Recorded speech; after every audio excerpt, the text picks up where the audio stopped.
Communication avec le monde intérieur. Communiquer avec vos amis non physiques n'est pas vraiment différent de vos échanges avec vos amis terrestres, et bon nombre des traits caractérisant une bonne communication s'appliquent également dans ce cas. Avant de prendre contact, il est souhaitable d'avoir au moins une idée générale de ce dont vous aimeriez vous entretenir, car vous avez alors accès à un très vaste réservoir de pensées et de connaissances. Tout comme vous n'iriez pas vous adresser à une bibliothécaire en poste à l'accueil en lui disant « Bonjour, j'aimerais avoir un livre, s'il vous plaît », il est préférable de vous borner à quelques sujets précis dans chacun de vos contacts avec le monde non physique. Alors qu'Esther en était à ses premières communications spirituelles, il lui arrivait souvent de vouloir entamer une conversation avec nous tard le soir, tandis qu'elle était étendue aux côtés de son partenaire endormi. « Abraham, parle-moi, disait-elle. »« De quoi aimerais-tu parler ?»« Oh, je ne sais pas, choisis le sujet. »« Esther, endors-toi, lui répondions-nous alors. Voyez-vous, vous attirez les expériences de votre choix. Nous avons appris que lorsque nous vous fournissons de l'information n'ayant pas au préalable été demandée, celle-ci ne sert à rien puisque c'est vous qui déterminez ce que vous désirez vivre. Quand vous exprimez une demande précise, vous êtes plus ouvert à ce qui est offert. Prenez le temps de réfléchir à ce dont vous aimeriez discuter avec votre contrepartie non physique, puis posez une question à votre être intérieur et écoutez avec la ferme intention de recevoir l'information relative au sujet abordé. Plus vous aurez clairement défini ce que vous désirez comprendre, plus ce que vous recevrez en retour sera clair. Établissez le calme intérieur en préparation à la communication, mais ayez l'esprit alerte et réceptif une fois le moment venu de communiquer. Beaucoup de gens croient à tort que la communication ne se déroule que par le truchement de paroles échangées, mais il ne s'agit là en réalité que d'une infime portion de toutes les communications survenant dans cet univers. Même dans votre monde physique, l'essentiel des idées communiquées est davantage le résultat d'une transmission de pensées que de paroles exprimées de vive voix. Pour recevoir des informations en provenance du monde intérieur, vous devrez les entendre avec votre esprit plutôt qu'avec vos oreilles. Et, comme pour toute autre expérience nouvelle, il est nécessaire de s'y exercer afin de bien s'y ajuster. Dans notre monde, nous ne recourons pas à des mots ou à des expressions pour exprimer notre pensée. Nous n'employons pas votre langage.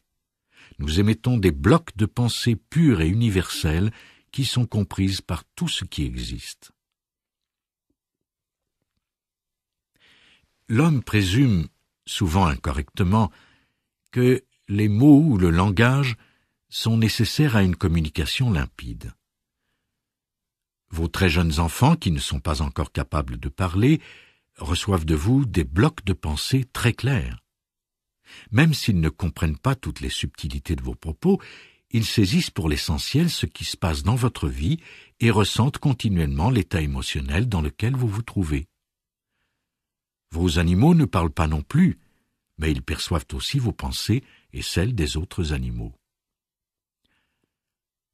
En réponse aux questions que vous lui posez, votre être intérieur vous enverra un bloc de pensée que vous recevrez dans votre subconscient et traduirez en quelque chose de compréhensible pour vous. Celui-ci pourra prendre la forme d'un savoir intuitif, d'une impulsion ou d'une série de mots. Une bonne partie de votre apprentissage consistera à améliorer votre aptitude à déchiffrer ces blocs de pensée et à en exprimer le sens en des termes qui vous sont familiers. Au début, votre communication consciente et délibérée avec votre être intérieur pourra paraître très rudimentaire. Vos mouvements physiques sembleront gauches et vous ne formulerez que des phrases de 1 ou 2 mots.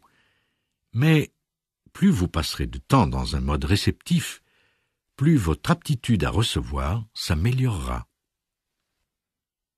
Il est aussi possible que vous éprouviez de la difficulté à séparer vos propres pensées de celles émises par votre être intérieur, mais avec le temps, la discussion deviendra très évidente pour vous. Vous remarquerez rapidement que les pensées provenant de l'intérieur sont stables et déterminées, presque rythmiques, tandis que vos propres pensées sont plus souvent sporadiques et agitées. Votre être intérieur a plus de facilité à ne pas dévier du sujet, alors que vos pensées conscientes sautent rapidement d'une chose à l'autre.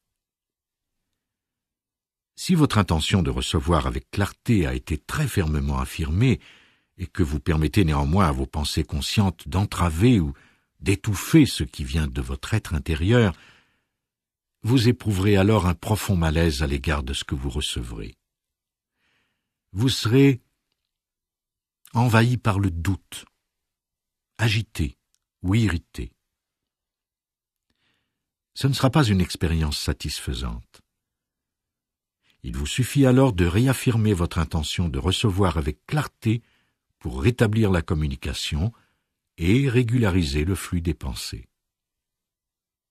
Avec le temps, les messages de votre être intérieur deviendront limpides et tout à fait indéniables en votre esprit, ce qui facilitera l'acceptation de ce qui vous sera proposé par cette guidance intuitive. Bien que vous n'en ayez pas eu conscience, ce canal de communication existe depuis l'instant de votre émergence dans ce corps. Chacune des émotions que vous ressentez est en réalité une communication transmise par votre être intérieur. Puisqu'il a accès à l'ensemble des centres d'énergie de votre appareil physique, il a la possibilité de produire en vous diverses sensations physiques. Tout comme vous disposez de récepteurs sensoriels au bout de vos doigts, afin de les protéger contre les objets tranchants ou brûlants, votre être intérieur suscite souvent en vous des sentiments ou des émotions destinés à vous guider dans vos choix. L'inconfort de la douleur dans vos doigts déclenche un mouvement de retrait, empêchant ainsi un tort plus grave. De même, une émotion négative est transmise dans le but de vous éloigner de ce qui n'est pas à votre avantage. Vous en êtes venu à définir vos émotions d'une façon à la fois générale et détaillée, mais elles peuvent toutes être regroupées en deux catégories seulement. Celles grâce auxquelles vous vous sentez bien et celles engendrant un malaise. Et ces émotions existent parce que votre être intérieur a transmis l'impulsion d'une pensée qui a déclenché la réaction physique voulue au sein de votre corps physique.